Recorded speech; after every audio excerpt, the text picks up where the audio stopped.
السلام علیکم ناظرین، آج میں آپ لوگوں کے سامنے پشتون تحفظ موومنٹ کے بارے میں بتاؤں گا کہ پشتون تحفظ موومنٹ کب اور کیسے وجود میں آیا۔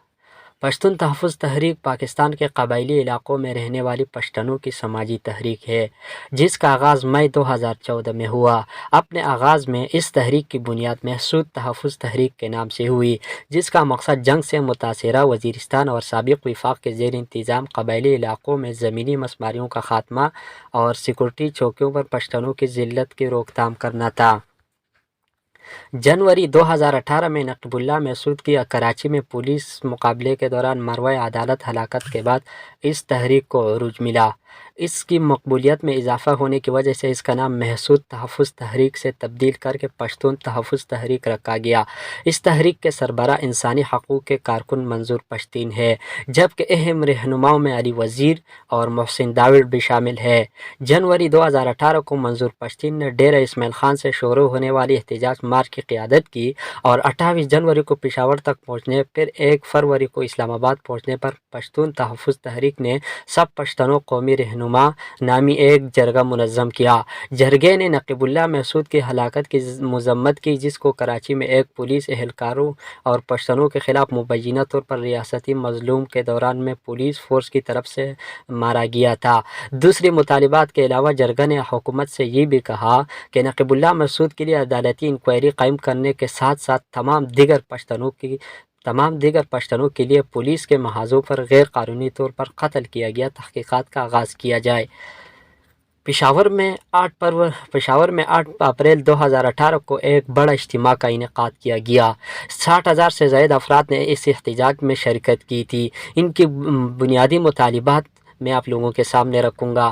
وفاقی زیر انتظام قبائلی علاقوں میں فرنٹیر جرم کے قوانین کا خاتمہ، لاپتہ افراد کی رہائی، اگر انہوں نے کسی جرم کا ارتکاب کیا ہے تو ان کو عدالت میں پیش کر کے سزا دینی چاہیے، سیکورٹی چوکیوں پر ذلت کی روک تھام، تلاش کے آپریشنوں کی بنیاد پر پشتون خاندان کو ہراساں کرنا روکنا، وفاقی انتظامیہ قبائلی علاقوں میں زمینی مسماریاں ہٹانا، تمام سیاسی قیدیوں کی رہائی اور جو بھی اجتماع زمینداری کے مراکز اور دیگر اسی طرح الزامات کے تحت گرفتار کیے جاتے ہیں۔ پشتون تحفظ موومنٹ جلسے میں شمالی اور جنوبی وزیرستان کے ساتھ ساتھ کوئٹہ، ڈیرہ اسماعیل خان، پشاور اور ملکنڈ ڈویژن سے بھی سینکڑوں کی تعداد لوگوں میں شرکت کی تھی۔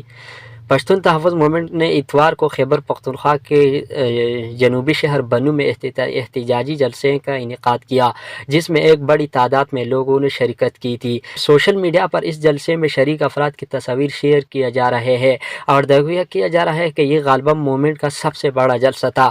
بنو جلسے میں شمالی اور جنوبی وزیرستان کے ساتھ ساتھ کوئٹہ، ڈیرہ اسماعیل خان، پشاور اور ملکنڈ ڈویژن سے بھی سینکڑوں کی تعداد میں لوگوں نے شرکت کی تھی۔ مقامی صحافی عمر دراز وزیر، جنہوں نے پی ٹی ایم کے سارے جلسے رپورٹ کیے، کہتے ہیں کہ بنو کا جلسہ اگر سب سے بڑا نہیں تو ٹاپ 2 جلسوں میں ضرور تھا۔ پشتونوں کی سیاست پر گہری نظر رکھنے والی سیاستدان اور عوامی نیشنل پارٹی کے رہنما افرا سیاب خٹک، جنہوں نے اسکول اور کالج تک تعلیم بنو میں حاصل کی ہے، اس جلسے کو تاریخی جلسہ قرار دیتے ہیں۔ افرا سیاب خٹک کہتے ہیں کہ اگرچہ اس تحریک کی سرچشمے وزیرستان سے ہے، لیکن انہوں نے بنو، جنوبی اضلاع، کوئٹہ، پشاور اور ملکنڈ ڈویژن سمیت تمام پشتون علاقوں کو اپنے لپیٹ میں لے لیا ہے۔ پشتون تحفظ موومنٹ کے منتظمین کے مطابق بنو جلسے کے لیے انہوں نے 30,000 کرسیاں منگوائی تھی، لیکن ان کرسیوں کے ساتھ ساتھ بنو سپورٹ کمپلیکس کا کچا کچ بھرا ہوا تھا۔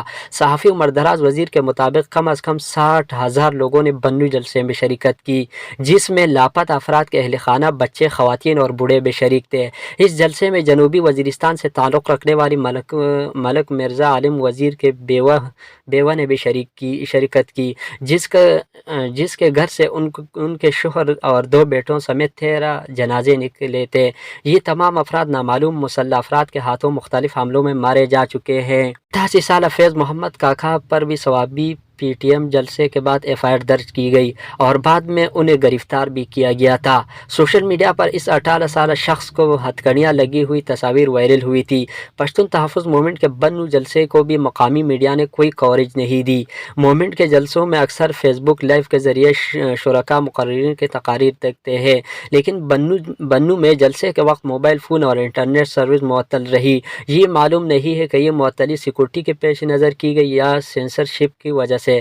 رواں سال فروری میں منظر عام پر آنے والی تنظیم پی ٹی ایم کے بارے اگرچہ ماضی قریب میں خیال ہوتا رہا، اس تنظیم کے اب وہ مقبولیت برقرار نہیں رہی اور تنظیم کے 2 اہم اراکین کے پارلیمنٹ میں جانے سے تنظیم منقسم اور کمزور ہو گئی ہے۔ لیکن بنو جلسے میں ارکان قومی اسمبلی کی شرکت اور ہزاروں افراد کی شرکت نے یہ تاثر رد کیا ہے۔ اجازت دیجیے، اللہ حافظ۔ اگر ویڈیو پسند آئے تو لوگوں کے ساتھ مزید شیئر کریں۔ شکریہ۔